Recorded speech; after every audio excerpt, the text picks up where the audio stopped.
Hello नमस्कार, मैं हूं आशीष और मैं आपका वेलकम करता हूं इंडिया फर्स्ट में। ईरान की जो आज की स्थिति है, जो कल रात को इसके ऊपर बॉम्बिंग हुई है, that is just crazy. It is out of the world. आप देखिए कितनी बुरी तरीके से ईरान की ऑयल फैसिलिटीज को बॉम्ब किया गया है। और मैं आपको कहना चाहता हूं, एक सफेद भालू के ईगो को सेटिस्फाई करने के लिए, उसे कुछ फाइल्स से बचाने के लिए, क्योंकि कुछ दुष्कर्म के उसके ऊपर बड़े बड़े एलिगेशन लगे हैं। भाई ये क्या कर रहा है, what he is up to. My goodness, just look at the flames. इस आग को देखिए। बट इससे पहले मैं आपको रिक्वेस्ट करना चाहूंगा कि एक बहुत इंपॉर्टेंट अपडेट है। भाई देखिए, लोग छोड़ छोड़ के आ रहे हैं, ठीक है, मिडिल ईस्ट को। 52,000 Indians they have phloem back, वो वापस आ चुके हैं। जान है तो जहान है। कृपया करके, ये सफेद भालू का ईगो बहुत बड़ा है। इसको बूस्ट करने के लिए, इसे बचाने के लिए ये वॉर को कंटिन्यू करेगा। कहीं ऐसा ना हो कि 1 हफ्ते, 2 हफ्ते, 4 हफ्ते की जगह ये 100 दिन तक आराम से ये वॉर चलाए। गल्फ में कहीं पे भी कोई वाटर डिसैलिनाइजेशन प्लांट है, कोई बेस है, कोई गोरों का इन्वेस्टमेंट आ रखा है, कोई होटल है, कोई एयरपोर्ट है, नथिंग इज सेफ एनीमोर। ठीक है, मैं आपको बताऊंगा क्यों। ठीक है, तो इंडियन गवर्नमेंट और जो कमर्शियल एयरलाइंस हैं वो भाई रेस्क्यू फ्लाइट्स ऑपरेट कर रही हैं। कमर्शियल एयरलाइंस वो non scheduled rescue flights operate कर रही हैं। तो कृपया करके अपनी अपनी एम्बेसीज से बात करिए, है ना, जिस रीजन में भी हैं। ये नोट डाउन कर लीजिए और प्लीज़ कृपया करके इनसे बात करिए और किसी भी तरीके से अपने आप को, अपने परिवार को यहाँ से रेस्क्यू करें। अगर सबको नहीं कर सकते तो एटलीस्ट अपने फैमिली को वापस भेज दें। अब वापस आते हैं। जी हाँ, तो पॉज़ करिए, जस्ट थिंक कि भाई आप क्या कर रहे हैं? आप आके एक ऑयल फैसिलिटी को, एक ऑयल रिफाइनरी को, एक ऑयल स्टोरेज फैसिलिटी को जाके हिट करिए। तो सबसे पहला काम क्या होता है? जैसे ही आप हिट करते हैं, तो तुरंत ही ऑयल की प्राइसेस स्पाइक करेंगे। बट ये तो बहुत लोकल फिनोमेना है। अगला फिनोमेना क्या होगा? कि भाई जो जहां तेल बेच रहा होगा, जिस रेट पे भी, वो परेशान होगा। जो कंट्री सस्ते में तेल ले रही होंगी वो बोलेंगी ज्यादा दे दो, ज्यादा दे दो। और जो कंट्री सस्ते में डील करके बैठी होंगी, सप्लायर्स, वो बोलेंगे हमारे पास है नहीं सस्ता तेल, महंगा तेल लो। कॉन्ट्रैक्ट्स अफेक्ट हो रहे हैं। ठीक है, इंश्योरेंस, जो शिपिंग लेन्स है ना, वो सेफ नहीं है। तो इंश्योरर्स, उनको बड़ी इंश्योरेंस प्रीमियम देने पड़ रही है। पूरी दुनिया की लॉजिस्टिक्स अफेक्टेड है। सारे सामान की रेट बढ़ेगी, इन्फ्लेशन बढ़ेगा। बट इसके साथ साथ ईरान ट्रू प्रॉमिस 4 में किसी एक वेव में आपकी रिफाइनरीज को उड़ाएगा। तो कुल मिला के ट्रंप नेतन्याहू को कह रहा है कि भाई जाके तुम ठोको इनकी ऑयल रिफाइनरी को। और उसके बाद एक्सपेक्ट क्या कर रही हैं वापस? कि भाई ये जो आपको क्लस्टर बॉम्ब्स दिख रहे थे, बैलिस्टिक मिसाइल्स दिख रहे थे, हाइपरसोनिक बैलिस्टिक मिसाइल दिख रहे थे, ये आपकी अरामको की फैसिलिटी को हिट करेंगे। ये आपके बहरेन, कतर, कुवैत, जहां पे भी ऑयल फैसिलिटी है उसको हिट करेंगे। स्ट्रेट ऑफ हॉर्मुज से तेल पास नहीं होने देंगे। राइट। इसके साथ एक बहुत इंपॉर्टेंट क्राइसिस है, मिडिल ईस्ट के पास भाई पानी नहीं है। तो इनके जो डिसैलिनाइजेशन प्लांट्स हैं, इलेक्ट्रिसिटी ग्रिड्स हैं, है ना, इनके ऊपर स्ट्राइक आ सकता है। एयर डिफेंस तो हमने देख लिया इनका कितना मजबूत है हाइपरसोनिक्स के सामने। Right. So we have understood this thing. But ये रिस्क लेके भी चाचा आगे जाना चाहते हैं, सफेद भालू आगे जाना चाहता है। अब देखिए, ईरान तेहरान के बारे में लोग क्या एक्सप्लेन कर रहे हैं। पीपल आर सेइंग, ठीक है, कि भाई देखो, सबसे पहले इनकी बॉम्बिंग होती है, आग लगती है, फ्यूम्स उठते हैं, ऑयल के फ्यूम्स उठते हैं, और भाई उसके बादल बन जाते हैं, काले काले बादल। उसके बाद कहीं पे भी अगर प्रेसिपिटेशन हो रहा है या मॉइस्चर आ रहा है ना, मॉइस्चर वो किस चीज का? तेल तेल का, है ना, इट्स ऑयली। ठीक है। अच्छा, ये जमीन पे सेटल होता है, आग लगती है तो फार्म खराब हो जाते हैं। तो ये फार्म तो यार सुप्रीम लीडर के नहीं थे, ये नॉर्मल लोगों के हैं। ठीक है। उसके बाद क्या होता है? जो पानी बह रहा है ना, जो वाटर इज फ्लोइंग, वो नाले से बह रहा है, उसमें ऑयल मिक्स है, तो नाले में आग लग जाती है, सड़क पे आग लग जाती है। तो इससे भी सुप्रीम लीडर को कुछ नहीं हो रहा, इसमें लोगों का हताहत भी हो रहा है, नॉर्मल सिविलियंस का। अच्छा, इसके साथ ट्रंप की एक बहुत इंपॉर्टेंट स्टेटमेंट भी आई है। ये एलिगेशन था कि भाई इनके एक स्ट्राइक्स में बहुत सारे बच्चे, 100 के ऊपर बच्चे मारे गए। Right. School children, most of them women, girls. ठीक है। उसके ऊपर मक्कार ने देखो क्या कहा। Did the United States bomb a girls' elementary school in southern Iran on the first day of the war and kill 175 people? ध्यान से Based on what I've seen, that was done by Iran. Is that true, Mr. Hegseth? It was Iran who did that? We're certainly investigating. Still But investigating. the only side that targets civilians is Iran. We think it was done. We think it was done by Iran Can you give us an because idea they're of very inaccurate, as you know, with their munitions. तो राजा बाबू का कहना है कि भाई इसको पहले से पता है कि ये सब ईरान ने खुद के बच्चों को मार लिया है। ठीक है। और हेक्सेथ कह रहा है कि अभी इन्वेस्टिगेशन हो रही है। ठीक है, तो इस लेवल की तो इसकी मकारी है.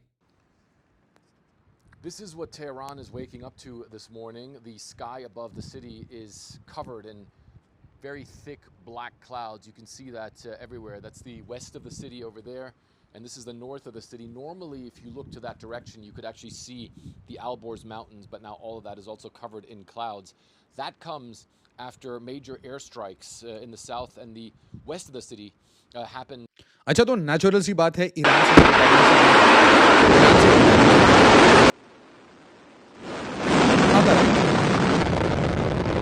And then what is that off ramp? I think the president may simply but वही है, he doesn't want to leave as early. तो ये विक्ट्री वाली प्रिडिक्शन थोड़ी गलत निकली, ठीक है, कि भाई वो तुरंत ही भाग जाएगा. नहीं, now he wants to stay. अच्छा, सबसे बड़ी बात, ट्रंप ने क्या सोच के स्ट्राइक्स किए? तो भाई ट्रंप का कहना है कि मेरे को अच्छे वाइब्स आ रहे थे, positive vibes over Intel. US says Trump acted on good feeling in Iran strike. Good feeling मतलब टू सेव योरसेल्फ. अच्छा, चाइना का क्या कहना है? चाइना कह रहा है कि भाई देखिए, आपके पीछे कोई पॉपुलर सपोर्ट नहीं है. अब जितना ईरानियंस को मार रहे हैं आपने, जितना सुप्रीम लीडर को मारा, आपके अगेंस्ट भाई ईरानियंस, नॉर्मल ईरानियंस वो आपके अगेंस्ट हैं, और इसके साथ साथ पूरी दुनिया की शिया कम्युनिटी वो आपके अगेंस्ट है. तो आपको कोई पॉपुलर सपोर्ट नहीं है, तो कृपया करके ना यहाँ पे मतलब अपना जो चेंज वेंज करने के लिए आप आए हैं वो ना करें. इसके साथ साथ कहा कि भाई it should never have happened. Wang ही कह रहे हैं कि भाई चाहे ये वॉर ही बेकार है, और भाई आप लॉ ऑफ जंगल की तरफ ले जा रहे हैं पूरी दुनिया को, और अगर ऐसा ही होता रहा तो मतलब कोई किसी को भी अटैक करेगा, कोई रूल ऑफ लॉ नहीं होगा. अच्छा, यहाँ पे ये decimated their whole evil empire. Is Trump responsible for Iran school bombing? ठीक है, दैट हैज किल्ड 160. आपने ट्रंप का रिस्पांस देख लिया. ट्रंप कह रहे हैं नहीं यार भाई, ये तो ईरान ने खुद के ऊपर किया है. अच्छा, खमेनी के टॉप एडवाइजर ये कह रहे हैं, it's a direct warning to Trump कि भाई देखिए, Iran won't leave Trump alone, है ना. आप रिटायरमेंट ले लें, whatever you do will not leave you alone. ठीक है, जो भी आपने हमारे सुप्रीम लीडर के साथ किया है, इट विल बी अवेंज्ड. और ये सीन्स हैं आपके तेहरान के, यही सीन्स हैं आपके ईरान के. पूरे ईरान में जहां जहां इनको ऑयल फैसिलिटी मिल रही है, ऑयल रिग मिल रहा है, रिफाइनरी मिल रही है, ऑयल स्टोरेज मिल रहा है, उसको ये बॉम्ब कर रहे हैं. ये है भाई बड़े बड़े क्यूमुलोनिम्बस क्लाउड्स, और इन क्यूमुलोनिम्बस क्लाउड्स में ऑयल स्मोक है, ऑयल फ्यूम्स हैं. तो ये जो तोहफा दिया जा रहा है, ये कुछ नॉर्मल सिटीजन्स को भी दिया जा रहा है जो शायद ईरानी रिजीम से खुश भी ना हो. Right, so it is being given to all. इसके बाद Israel strikes Iran's oil facility for first time as war enters 9th day. ठीक है, oil production transfer centre in Tehran and Alborz. तो भाई माउंटेन्स नहीं दिख रहे, mountains are not visible from Tehran, इतना डेंस स्मोक है. Israel strikes several oil depots in Iran, towering smoke, massive blaze, light up skyline. अब सोचिए जरा कि ये कितना बड़ा गिफ्ट है. ये भाई सफेद भालू का गिफ्ट है टुवर्ड्स द वर्ल्ड, कि भाई हम आपको पॉल्यूशन देंगे, ऑयल रिग्स को हिट करेंगे, ऑयल की प्राइसेस बढ़ाएंगे, और पूरी दुनिया इसका एक तरीके से ईएमआई चुकाएगी. दिस इज ईएमआई, बिना सामान के ईएमआई चिपकाया जा रहा है दुनिया पे, कि अब एक काम करिए, आप $70 की जगह $150 में अब आप तेल लेना शुरू करिए. इसके साथ ईरान के भी स्ट्राइक्स आते हैं. Iranian drones damage desalination plant. भाई सबसे ज्यादा ये जो शाही ड्रोन है ना, they have become a problem. ठीक है, and then तो आपको लग रहा होगा कि ये जो स्ट्राइक्स है ना, cluster munitions, hypersonic missiles, these are the issues.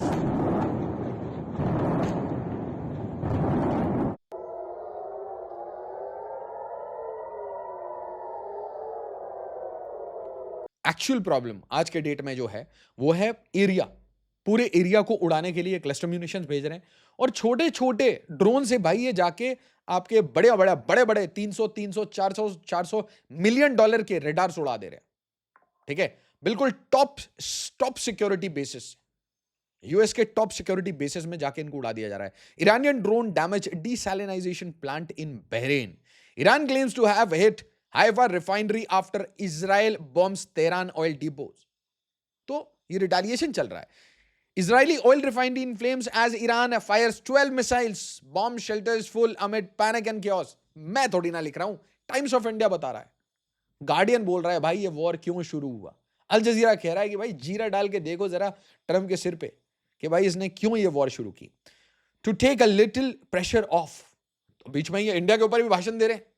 थोड़ा प्रेशर देने के लिए हमने अलाउ किया है इंडिया को कि वो रशियन तेल खरीदे. भाई इनको बहुत दो टूक जवाब मिला है ना. और मैं ये कहना चाहता हूं कि भाई सारी कंट्रीज को ना अगर जवाब देना है इनको, boots on the ground in Iran, are you afraid of a U.S. invasion in your country? No, we are waiting for them.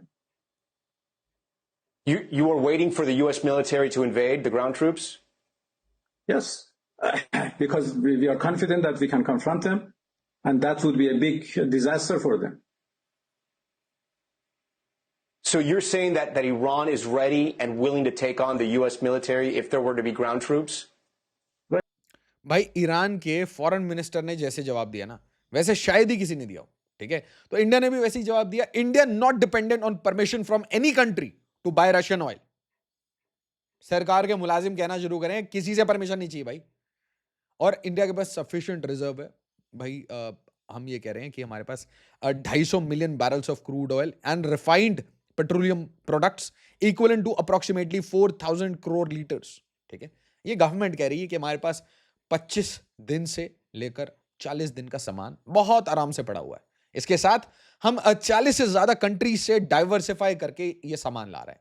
अब देखिए एग्जैक्टली कितना बड़ा है वो एग्जैक्टली नहीं बताई जाती, सीधी सीधी बात है। हम सारा डेटा क्यों रिवील करें, what we have and what we don't. But एक चीज तो आप समझ लीजिए कि इस रीजन में एक एजेंसी है जो अच्छे से वो अच्छे से काम करती है। जी हाँ, बहुत अच्छे से काम करती है, डेटा लेके आती है, उसके हिसाब से हम तैयार रहते हैं। India decides its own rise, Jaishankar pushes back against US officials economic rival. भाई यूएस के लोग इंडिया के सॉइल में खड़े होकर कह रहे हैं, ज्ञान दे रहे हैं कि भाई ऐसा है, हम चाइना वाली गलती नहीं करेंगे, एटसेट्रा एटसेट्रा। तो इनको भी बहुत दो टूक जवाब दिया गया। Oil imports in full flow from non-Hormuz routes. Hardeep Singh Puri's message as Middle East tensions royal energy markets. सही बात है कि हाँ भाई हम सामान ले रहे हैं, बट ये रिस्पॉन्सिबिलिटी किसकी हुई भाई? इस पैसे की कौन भरपाई करेगा? इस केओस की, इस टेंशन की उन लोगों को पैसे कौन देगा जो लोग डायरेक्टली अफेक्टेड हैं, जिनका बिजनेस डायरेक्टली अफेक्टेड है? वो लोगों को कौन मदद करेगा जिनको भाई ये एक्स्ट्रा प्रीमियम देना पड़ेगा डीजल पे, पेट्रोल पे, पेट्रोलियम प्रोडक्ट्स पे?